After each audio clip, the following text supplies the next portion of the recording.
आला हज़रत इमाम मोहम्मद रज़ा खान फाज़िले बरेलवी ने जब इश्क़ रसूल में डूब अपने कदम को उठाया तो क्या ही कोई लिखते हैं कि वह क्या जुदो करम है शह बतहा तेरा, वह क्या जुदो करम है शह बतहा तेरा, नहीं सुनता ही नहीं मांगने वाला तेरा। वह क्या जुदो करम है शह बतहा तेरा, नहीं सुनता ही नहीं मांगने वाला तेरा। फर्श वाले तेरी शौकत का उलू क्या जाने, खुश रवा अर्श पे क्या है तेरा। हज़रात हम महफ़िल बिलाल में आते हैं तो बिलख़ुसूस हम शरीयत की बात करते हैं, अपने नबी की सीरत की बात करते हैं और हर उलमाए अहले सुन्नत का ये मिजाज होता है और ये सोच होती है कि अपने नबी के फरमान को पेश किया जाए अवाम के सामने। हमारे नबी ने जो हमें तरीक़ा बताया, ज़िंदगी जीने का जो सलीक़ा बताया और ज़िंदगी गुजारने में जो भी मराहिल दरपेश आते हैं, एक चीज़ जो नबी ने प्रैक्टिकल तौर पर कर दिखाया ताकि उस सुन्नत को हम अपने समाज में जिंदा करें।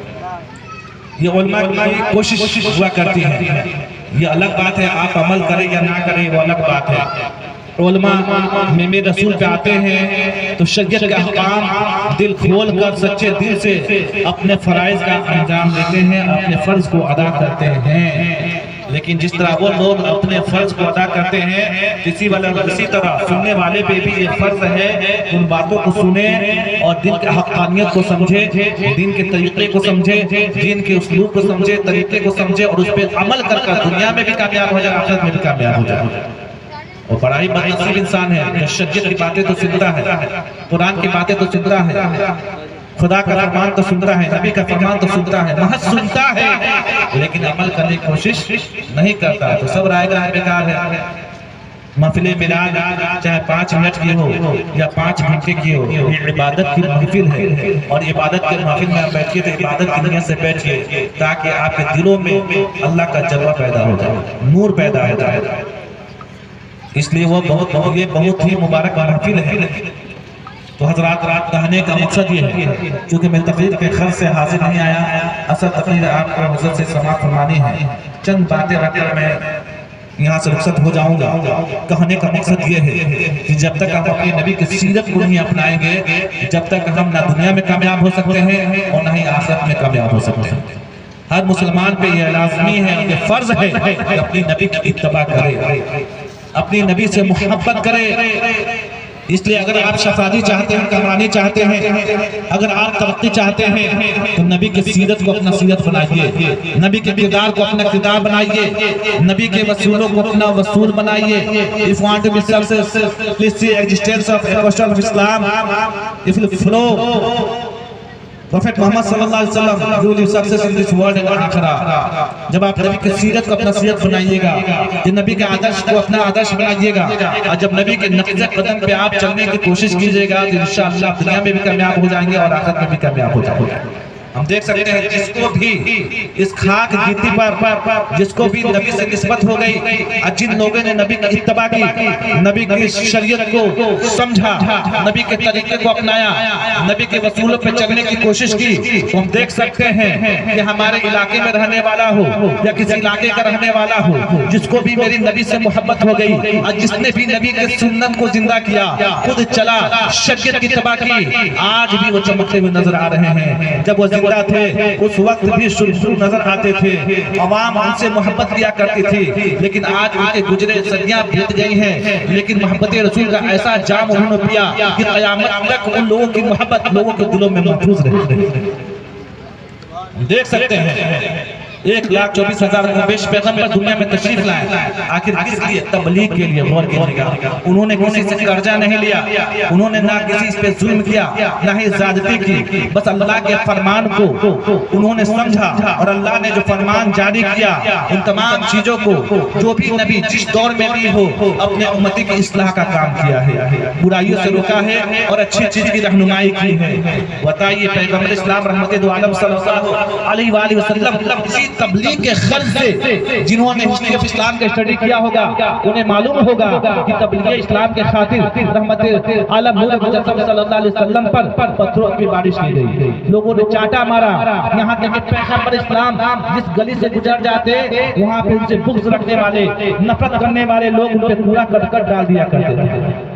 यहाँ तक रवायात में भी आई है रहमत आलम नूर मुजस्सम सल्लल्लाहु अलैहि वसल्लम यहाँ तक कि नमाज की हालत में होते तो कुछ ऐसे बदबख्त और उनसे हसद जलन करने वाले लोग थे जो ऊंट का पेट गलीज़ उनके पीठ पे डाल दिया करते थे। लेकिन पैगंबर इस्लाम अपने हाथों को अल्लाह रब्बुल इज्जत की बारगाह में उठाते और अर्ज करते हैं, मेरे खालिक कायनात ये अज्ञानी मानव हैं, ये मुझे नहीं पहचानते हैं, या अल्लाह मैं इन्हें माफ करता हूँ, तुम इन्हें माफ कर दे। इसलिए उन्हें रहमते दो आलम कहा गया है। उनकी रहमत का क्या कहना, लेकिन बड़ी अफसोस की बात है, हमेशा कहता हूँ कि अपने बच्चों को आप मैट्रिक कराते हैं, इंटर कराते हैं, बीए कराते हैं, आप जो भी करा लीजिए, जो भी तालीम दे दीजिए, लेकिन आपका बच्चा हो या आपकी बच्ची हो अगर सीरत मुस्तफा का मुताला नहीं किया है, नबी की जिंदगी को नहीं समझा है, नबी के तौर तरीके को नहीं समझा है, शरीयत को नहीं समझा है, तो याद रखिएगा आपका औलाद कामयाब नहीं है, कामयाब नहीं है। हमें और आपको चाहिए कम से कम अपने औलाद को नबी की सीरत सिखाएं और नबी के बारे में बताएं ताकि उसके दिल में नबी की अज़मत पैदा हो जाए, नबी की मोहब्बत पैदा हो जाए। और जब नबी की मोहब्बत पैदा हो जाएगी तो आपकी औलाद नबी की इत्तबा करना शुरू कर देगी।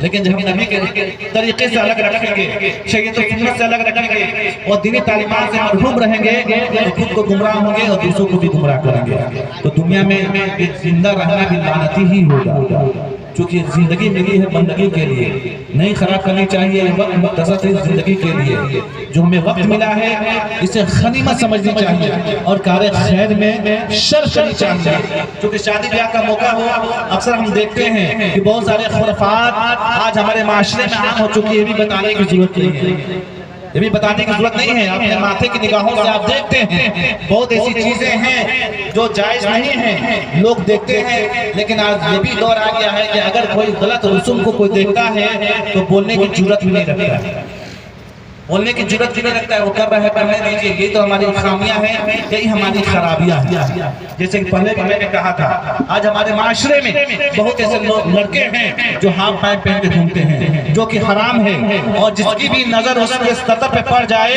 वो भी गुनहगार ही होगा।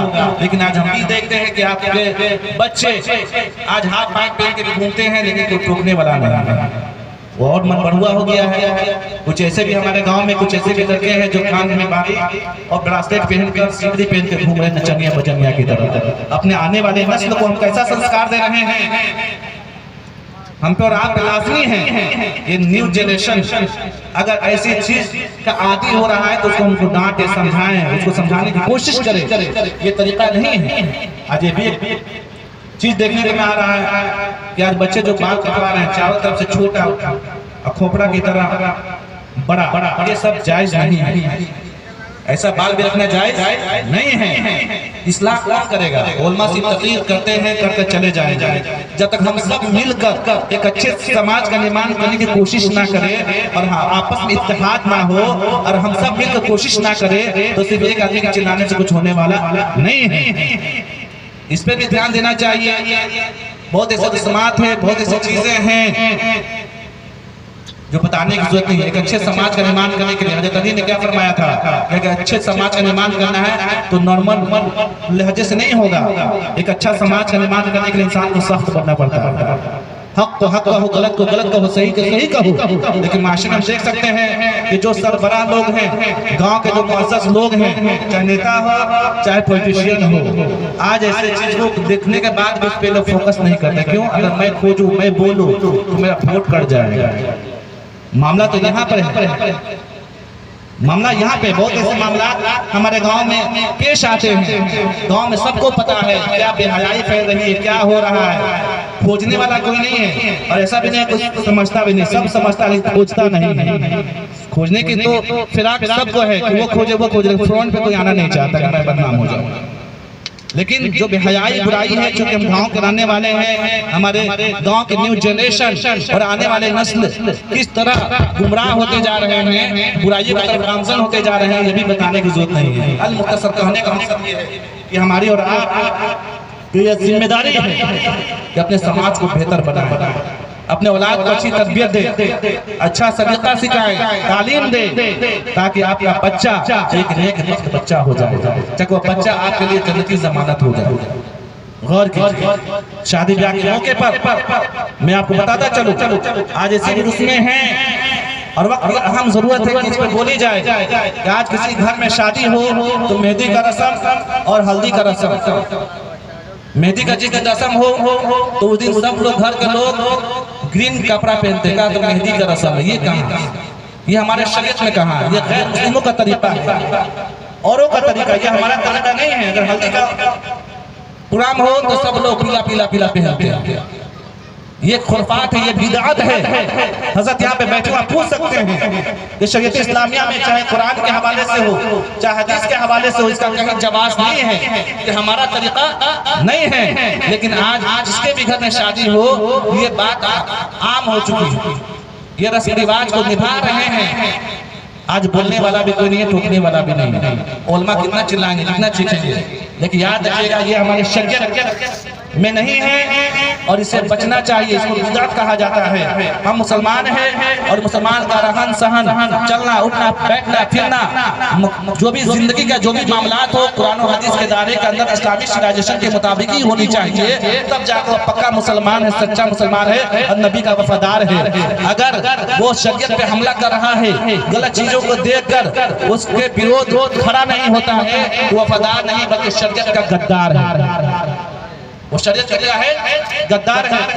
इश्क है अपने नबी से तो इश्क है, तो इश्क का इजहार होना चाहिए। हम गुलामे मुस्तफ़ा हैं, सिर्फ गुलामे नबी कहने से कुछ होने वाला नहीं है। अगर हम गुलामे मुस्तफ़ा है तो हमें अपने नबी से मोहब्बत भी होनी चाहिए और नबी के बताए हुए नक्शे कदम पर भी चलनी चाहिए। ऐसी चीज जो हमारे शरीयत में कुरान और हदीस की रोशनी में किसी चीज का जवाब नहीं है, ऐसे चीज को अगर हम राइज करते हैं और रस्मत निभाते हैं और उसको करते हैं तो उसको बिदअत कहा जाता है। और पैगंबर इस्लाम इसके बारे में क्या फरमाया है कि बिदअत करने वाले लोग गुमराह है और हर गुमराह जहन्नम में जाएगा। कहाँ जाएगा?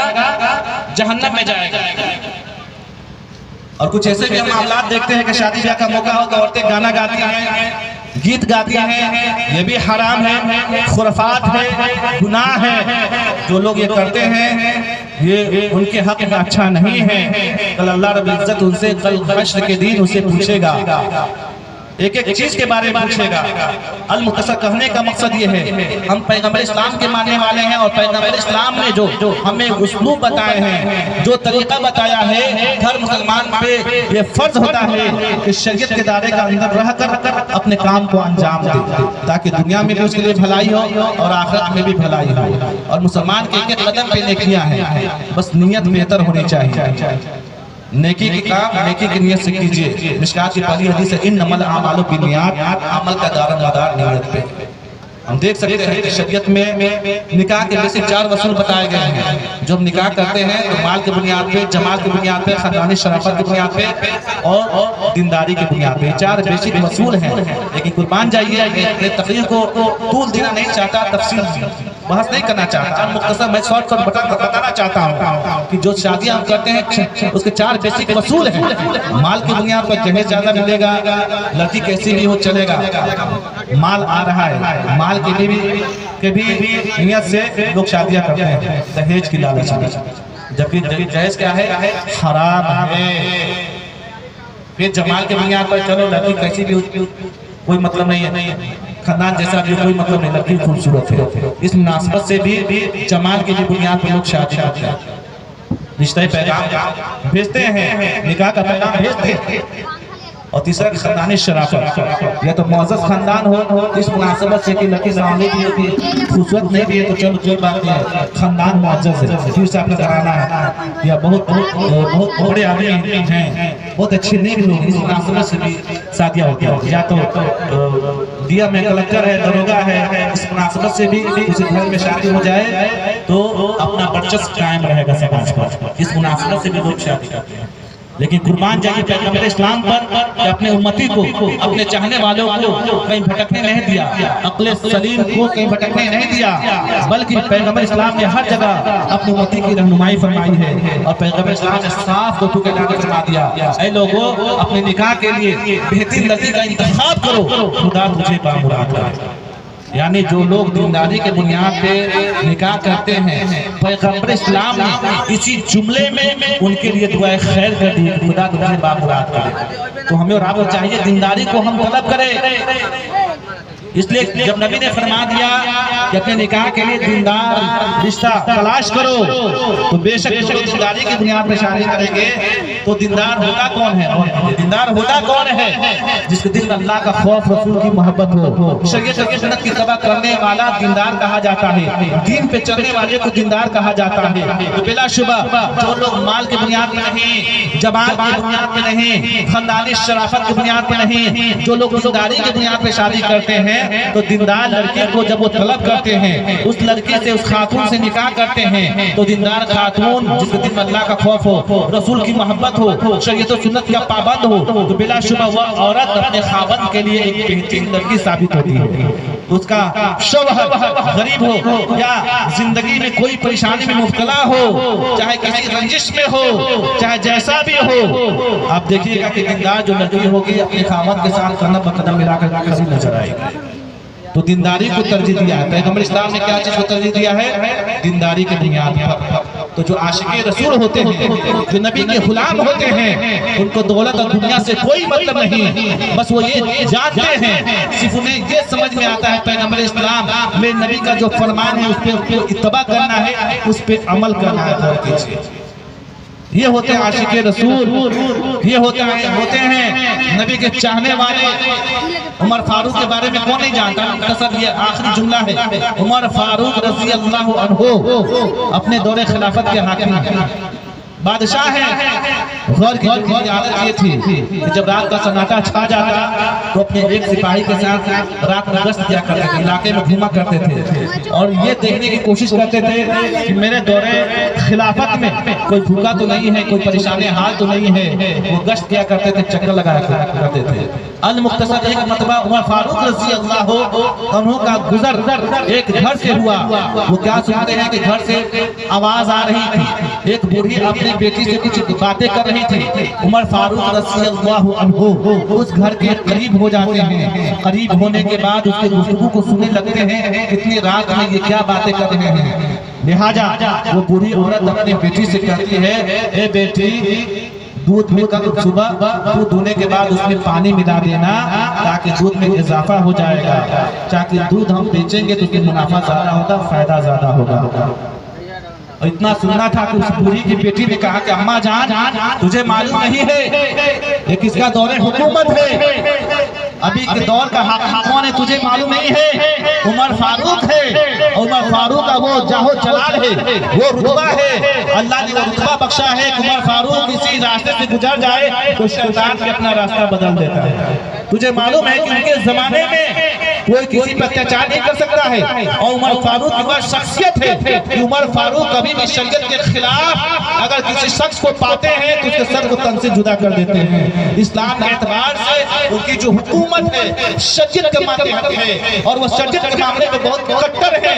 वो शरीयत के मामले में किसी से कंप्रोमाइज नहीं करते हैं, जो गलत है वो गलत है, जो सही वो सही है, तो फैसला किया करते हैं। जिसको भी शरीयत के खिलाफ पाते हैं उसके सर को तन से जुदा कर देते हैं। तुझे उमर फारूक का खौफ नहीं है? बूढ़ी ने कहा ये बता उमर फारूक को कैसे पता चलेगा? उमर फारूक अभी देखने आ रहे हैं। बेटी ने जवाब दिया, अम्मा जान तुझे नहीं मालूम उमर फारूक का जो रब है वही हमारा रब है। जिस रब का कलमा हम पढ़ते हैं उसी का कलमा उमर फारूक भी पढ़ते हैं। अम्मा जान उमर फारूक जाने या ना जाने उमर फारूक का रब तो जान रहा है, उमर फारूक का रब तो जान रहा है। अम्मा जान ऐसा ना कर। इतना सुनना था कि उमर फारूक रज़ी अल्लाह अन्हु उस सिपाही से कहते हैं कि एक निशान लगा दो। और इस घर को पहचान लो। उमर फारूक लौट जाते हैं सुबह फजर की नमाज पढ़ने के बाद, उस सिपाही को बुलाते हैं, और सिपाही को बुलाते हैं और कहते हैं रात में जिस घर पे मैंने निशानदेही की थी, जा उस घर में जा, उस बुरी माँ से उस घर के अहवाल को दरियाफ्त कर, उस घर के मामलात को तफसील पूछ कर मेरे पास आ। उस बुरी माँ को किस चीज की जरूरत है मुझे बता, मैं उसे मुहैया कर दूंगा। लिहाजा सिपाही जाता है, दरवाजा खटखटाता है, अंदर से आवाज आती है, कौन? उमर फारूक का कासिद। कहता है कि मैं उमर फारूक का कासिद हूँ। दरवाजा खोल दिया जाता है। बुरी जब सामने आती है, उमर फारूक का कासिद उनसे दरियाफ्त करता है, बुरी माँ मुझे उमर फारूक रज़ी अल्लाह अन्हु ने भेजा है, तुझे किसी चीज की हाजत है तो मुझसे बता, खाने पीने या जिस चीज की जरूरत हो तू बता दे। ये उमर फारूक का जमाना है, उमर फारूक तुझे माला माल कर देंगे, जो बोलेगी वो तुझे अदा कर देंगे। अगर तुझे कोई तकलीफ है, कोई परेशानी है या कोई परेशानी लाहिक है तो बता, तुझे किस चीज की जुस्तजू है, किस चीज की हाजत है मुझे बता। मुझे उमर फारूक ने भेजा है कि तमाम अहवाल दरियाफ्त करके मेरे पास आओ, मुझे कोई चीज की जरूरत है तो बता। बुढ़ी ने कहा कि ए उमर फारूक के पास सुन, अल्लाह का दिया हुआ जो भी है मैं अल्लाह का शुक्र अदा करती हूँ, मैं अल्लाह की नाफरमान बंदी नहीं हूँ। एक गाय है जिसका दूध मैं दूधी हूँ, बेचती हूँ, उससे जो भी रोजगार आता है तो मैं अपना पेट चलाती हूँ, मैं खाती हूँ पीती हूँ, उससे मेरे अखराजात निकल जाते हैं, मुकम्मल तौर पे ना तो इतना तो निकल जाता है कि मैं खा लेती हूँ। लेकिन एक जवान बेटी है, एक जवान बेटी है, उसका निकाह करना है। आज लोग गरीबों के घर में रिश्ते के पैगाम नहीं भेजते हैं। आज किसी अच्छे घराने में शादी करने के लिए माल चाहिए, दौलत चाहिए, तो भले मैं गरीब हूँ तो क्या हुआ, लेकिन हर माँ की ये तमन्ना होती है, बाप की तमन्ना होती है मेरी लाडली बेटी, मेरी लगते जिगर पूरे नजर किसी अच्छे खानदान में जाए ताकि उसको जिंदगी गुजारने में कोई परेशानी ना हो। मेरे पास इतना माल नहीं कि मैं अच्छे घर में कोई पैगाम भेजूं या कोई अच्छा घराने का रिश्ता मेरे घर में आए, क्योंकि मैं गरीब हूँ, मुफ्लिस हूँ, लाचार हूँ। बस एक जवान बेटी की शादी हो जाए किसी अच्छे घराने में, घर में, तो ये बूढ़ी सुकून से मर जाए। बस यही चीज है। इतना सुनना था कि वो सिपाही वो उमर फारूक के पास आता है, तमाम मामला बताता है। कुर्बान चाहिए उमर फारूक रज़ी अल्लाह अन्हु ने जब ये बात को सुना कि बूढ़ी माँ ने ऐसा कहा तो अपने बेटों को अपने पास बुलाते हैं। उनके बेटे हाजिर हो जाते हैं, अपने बेटों की तरफ मुखातिब होकर उमर फारूक ने कहा, लड़कों मेरे बेटों तुम यहाँ पे जमा हो गए हो, मैंने एक लड़की को देखा है, वो लड़की बहुत दीनदार है, बहुत पाकबाज है, दीनत वाली है, तक़द्दुस वाली है, मैं उसको अपना पतो बनाना चाहता हूँ। तुम में से कोई ऐसा है जो उस लड़की से निकाह कर ले। बेटों ने जवाब दिया, अब्बा जान आप जिसे इशारा कर दे वो निकाह के लिए तैयार हो जाए। लिहाजा उमर फारूक ने गौर कीजिएगा, उमर फारूक अपने जमाने के खलीफा हैं, बादशाह हैं। अगर उमर फारूक चाहते तो किसी मालदार रईस के घर के लड़की को अपने घर की बहू बना सकते थे, किसी बादशाह के घर की लड़की को अपने घर के बहू बना सकते थे, किसी पैसे वाला पति पूंजी के घर के लड़की को अपने घर का बहू बना सकते थे। लेकिन ये उमर फारूक का किरदार हो रहा था कि जो आशिक़े मुस्तफा होते हैं, नबी से मोहब्बत करने वाले होते हैं, वो दुनिया को तलब नहीं करते हैं बल्कि दीनदारी को तलब करते हैं। उमर फारूक ने ये फैसला सुनाया और अपने बच्चे से एक बच्चे से उसकी निकाह कर दिया। गौर कीजिए, अपने एक लड़के से उस लड़की की क्या कर दिया, निकाह। तो गौर कीजिए उमर फारूक का किरदार था। हमें ये मैसेज दिया कि जो आशिक़े रसूल होते हैं, नबी की इत्तबा करते हैं, शरीयत की इत्तबा करते हैं और शरीयत के मातहत जिंदगी गुजारते हैं, उनको दुनिया से कोई लेना देना नहीं है। बस वो इस फिक्र में रहते हैं कि हम जो जिंदगी जी रहे हैं ये जीना अल्लाह रसूल को पसंद आ जाए, मेरा तरीका अल्लाह रसूल को पसंद आ जाए, ताकि दुनिया पैदा होने का मकसद पूरा हो जाए। हमारा और आपका मकसद ये होना चाहिए कि जब तक हम जिंदा हैं कुछ ऐसा अमाल पेश करें, नमाजें पढ़ें, अपने इखलाक को, अपने किरदार को, अपने तौर तरीके को इतना बेहतर बनाएं कि रहती जिंदगी में ही अपने रब को हम राजी कर लें, अल्लाह के रसूल को राजी कर लें। तो ये हमारी दुनिया में भी कामयाबी और आखिरत में भी कामयाबी है। सब ठाक पर आ जाएगा जब रात चला जाएगा, कौन कहाँ लेकर जाए, हम अमाल ही लेकर जाएंगे। तो लिहाजा आपको शरीफ इत्तबा करनी चाहिए, चाहे जैसी लानत इससे गुरेज करनी चाहिए। ये नापाकी है। सूअर का गोश्त सोने के थाली में रख दिया जाए तो वो हलाल नहीं हो सकता, हराम का हराम है, हराम ही रहेगा और चीजेगा। तो डिमांड हराम है। हमें और आपको चाहिए क्योंकि उलमा का काम है बताना, और आप उस पर अमल करें या ना करें, यहाँ पे डिपेंड करता है। आपका अमल आपके साथ, हमारा अमल हमारे साथ। तो लिहाजा जहेज हराम नहीं है, याद रखिएगा। डिमांड हराम है। लड़की वाले अपनी खुशी से अपना पूरा प्रॉपर्टी जायदाद लड़के वालों को खुशी से दे दे तो खुशी से देना भी इबादत है, खुशी से देना भी इबादत है, सवाब है। बस लड़की वालों से डिमांड करना, चाहे छोटी से छोटी चीज हो चाहे कोई भी चीज हो, डिमांड करना, मांगना, मुंह खोल कर मांगना, डिमांड करना, ये शरीयत इस्लामिया में हराम है। इससे हमें आपको बचना चाहिए। क्या है लिहाजा वक्त नहीं देता और कुछ कही जाए। मेरे भाई आपको एक अच्छी तकलीफ समाप्त करवानी है इंशाअल्लाह। जिंदगी सलामत रही तो फिर कभी मैं हाजिर स्टेज आऊंगा। अल्लाह रब्बुल इज्जत की बारगाह में दुआ है कि अल्लाह रब्बुल इज्जत हम कमाएंगे।